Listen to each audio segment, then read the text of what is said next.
The Light of Papanicio. By Douglas Souza. In a serene village where winds whispered immense peace and wonderful tranquility, with stars illuminating and adorning the night sky that took on a loving atmosphere under the clearest possible moon, lived Papanicio. His home, an imposing castle, radiated the same light that he did. Around him shone a bright yellow illuminated aura, so intense that it surpassed any common understanding. He was the greatest enlightened being in his universe, and this kindness reflected in all his relationships. Papanicio dated many women who crossed his path, and they chose to marry him in reality, to live forever in purity, reciprocal love, and eternal loyalty. These virtuous and pure-spirited women were Helena, Christina, and Luza, each with their unique essences and gentle hearts. With each of them, Papanicio gave and received affection, expressing life in its most beautiful form, and they were mothers to his happy daughters. Papanicio also found oriental love in three wonderful women, Iko, May, and Hannah. With them too, he had daughters, new seeds of light in this world, growing up in an environment of affection and wisdom. As spiritualized as few others, Papanicio taught through simple tales and parables to his wise disciples, who listened with patience.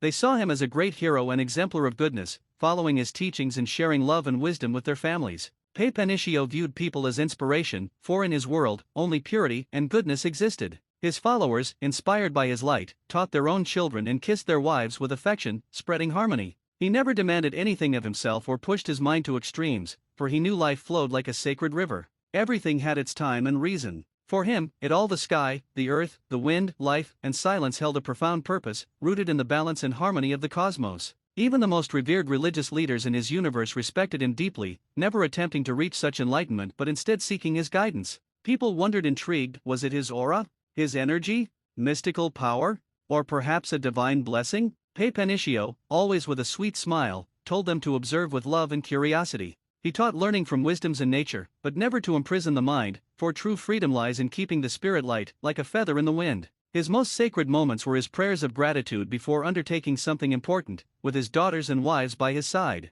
His hands, touched by the light of the universe, had the gift of blessing and healing, manifesting the love he carried in every gesture. Thus, amid loves and teachings, light and gratitude, Papanicio lived his life in absolute peace, a man who, through his serenity and wisdom, proved that the greatest strength lies in the balance of the heart and the profound accessibility of existence's flow. And so, he lived happily ever after, surrounded by his wives, daughters, and a community of light.